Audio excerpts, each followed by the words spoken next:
호돌이 썰툰. 이해하면 무서운 이야기.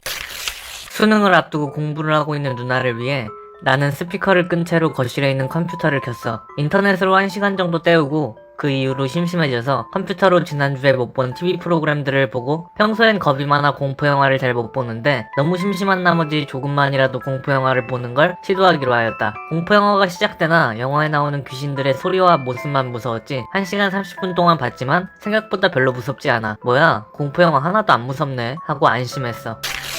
가능할까? 아무래도 지금처럼 사는 것보단 행복하지 않을까? 하지만 고통스러울 것 같은데. 그래도 한순간이잖아. 그 순간만 참으면 돼. 그래, 우린 계속 함께니까 해보자. 친구와 나는 극심한 왕따로 삶이 피폐해진 상황이었다. 더 이상 물러날 곳도 없고 여긴 나와 친구 둘이서 별장에 나란히 앉아있다. 우리 둘은 자살을 위한 독극물을 손에 쥔 채로 부들부들 떨고 있었다. 자, 이제 가자고 친구. 친구의 한마디를 듣고 한 방울도 남김없이 마셔버렸어. 우리는 서로 손을 잡고 있었는데 친구의 몸이 떨리는 게 느껴졌어. 내 친구의 호흡을 참는 듯한 마지막 음성이 들렸어. 그리고 내 의식은 희미해져 갔어.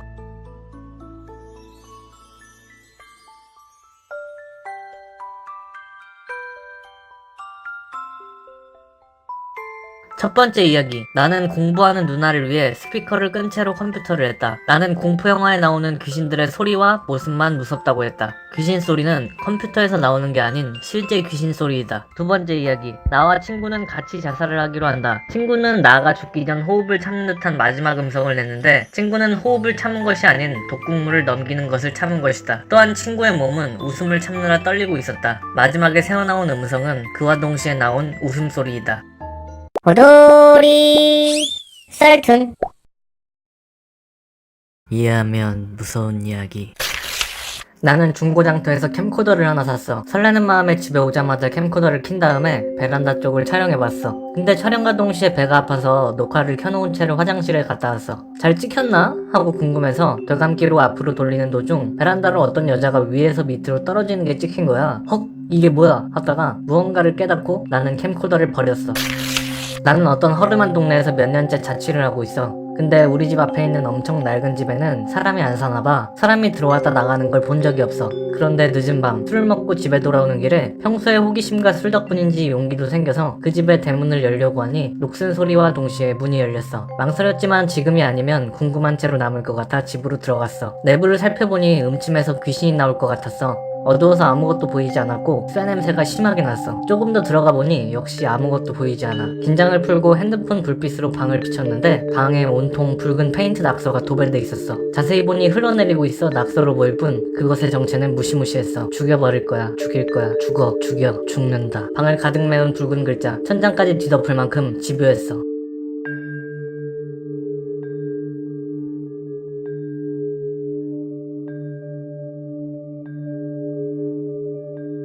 첫 번째 이야기. 주인공은 캠코더를 산 기념으로 베란다를 촬영하고 앞으로 되감기를 하고 있었다. 되감기를 하던 중 화면에서 여자가 위에서 밑으로 떨어졌다. 하지만 뒤로 되감기가 아닌 원래대로 재생하게 되면 여자는 허공에서 밑에서 위로 올라오는 것이다. 여자는 사람이 아니다. 두 번째 이야기. 벽에 도배를 하게 되면 보통 1시간 정도면 어느 정도 마른다. 하지만 빨간 페인트는 흘러내리고 있었다. 그 글자를 쓴 지 얼마 안 된 것. 또한 집에서 쇠 냄새가 심하게 났다. 빨간 글씨들은 페인트가 아닌 피다.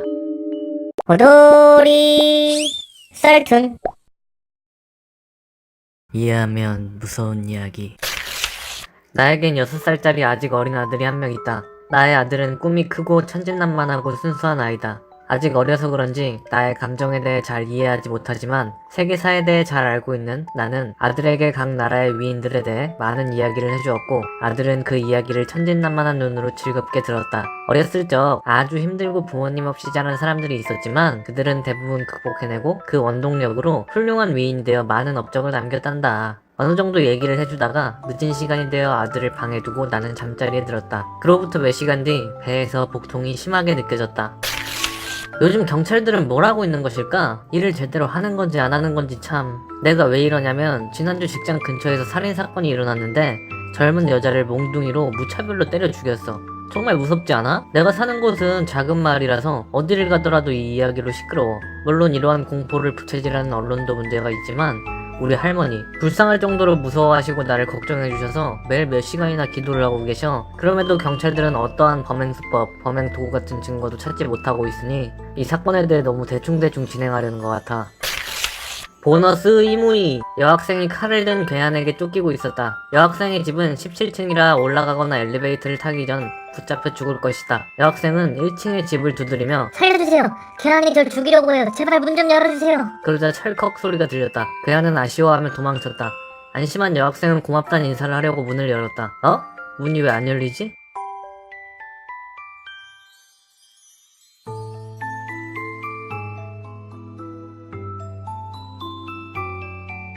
첫 번째 이야기. 아들은 순진한 어린아이이다. 부모님 없이 극복하고 대성한 위인의 이야기를 아빠에게 이입해서 위인이 되고 싶어 아빠를 죽이려고 한다. 또한 아들은 아빠의 감정, 즉 타인의 감정에 대해 이해를 잘하지 못한다. 아들은 선천적 사이코패스인 확률이 높다. 두 번째 이야기. 경찰은 어떠한 범행 수법, 범행 도구 같은 증거도 찾지 못하고 있었다. 하지만 주인공은 범행 수법과 도구를 알고 있다. 주인공이 범인이다. 보너스 이무이! 여학생이 괴한에게 쫓기다가 1층집 문을 두드렸다. 1층집 문에서 철컥 소리가 났다. 하지만 문이 안 열린 걸로 보아 그 소리는 문을 연 게 아니라 잠궈버린 것이다.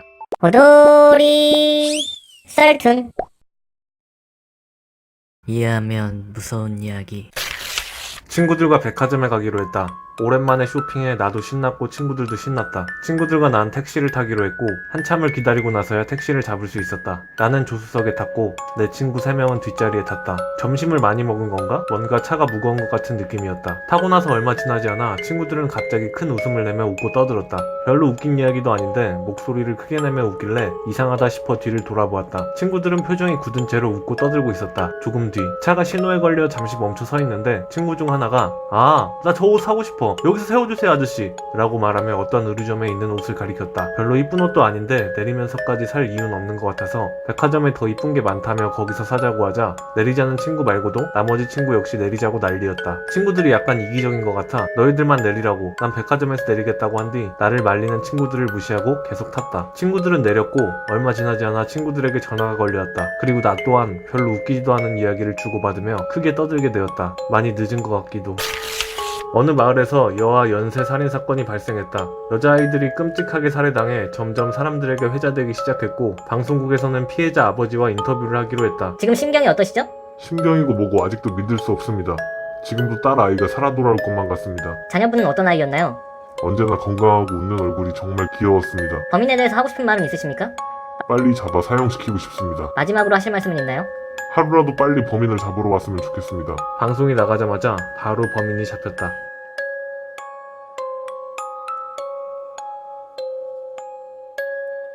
첫 번째 이야기.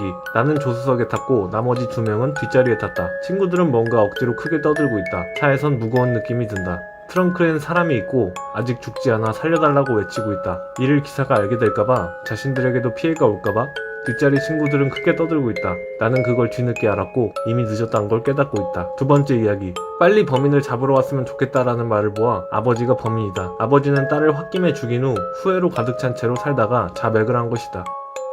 오돌이 썰툰.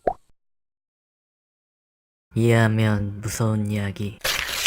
어느 남자가 꿈을 꿨다. 그 꿈에선 악마가 나타났다. 남자는 아직 꿈인지 모르는 상태. 너는 이제 곧 엄청나게 고통스러운 벌을 받을 거야. 아, 정말요? 날카로운 속옷으로 네 몸에 구멍을 아주 숭숭 내버릴 거야. 아, 스펀지밥처럼요? 그래, 긴장하라고. 그 후엔 쥐옥불에 널 넣고 달달 볶아버릴 거야. 와, 듀오뿔이라. 와우. 아마 뜨거워서 살려달라고 몸부림치겠지. 어때? 무섭지 않아? 무섭긴 하네요. 응? 이게 끝이 아니야. 각종 고문들이 기다리고 있다고. 우선 썩은 음식 먹기, 회초리로 1시간 넘게 맞기, 냉장고 안에 가둬놓기 등등 이런 가벼운 고문들도 있지. 아하, 그게 고문이군요. 정말 이상한 녀석이군. 내가 무섭지 않나? 무섭긴 하다니까요, 뭐. 저런, 더 이상 흥미가 떨어졌어. 이봐, 이건 다 꿈이라고. 뭐라고요? 말도 안 돼. 제발요. 안 돼. 나는 예전부터 영감이 강했다. 어느 날은 아무도 없는 골목에서 앞에서 자전거를 타고 가는 아줌마가 눈에 띄었다. 비탈길도 아니고 평평한 길에서 그 아줌마는 땀까지 흘리며 자전거 페달을 힘들게 젓고 있었으니까. 아줌마의 모습을 이상하게 여긴 나는 멀찌감치 떨어져서 그 자전거 앞에 달린 바구니를 봤더니 목 위로 잘린 사람 머리가 하나 들어있었다. 초점도 없이 텅 빈 구멍으로 허공을 노려보는 머리가. 정말 질 나쁜 귀신이구나. 저 아줌마한테 알려드려야겠네. 아, 근데 미친 사람 취급이나 당하는 거 아닐까? 나는 그 아줌마에게 말을 걸까 말까 망설이다가 역시 그냥 지나치기가 뭐해서 결국 말해주기로 결심했다. 나는 아줌마에게 말을 걸었다. 저기요. 아줌마가 말했다. 알아요. 다음날 나는 죽은 채로 발견되었다.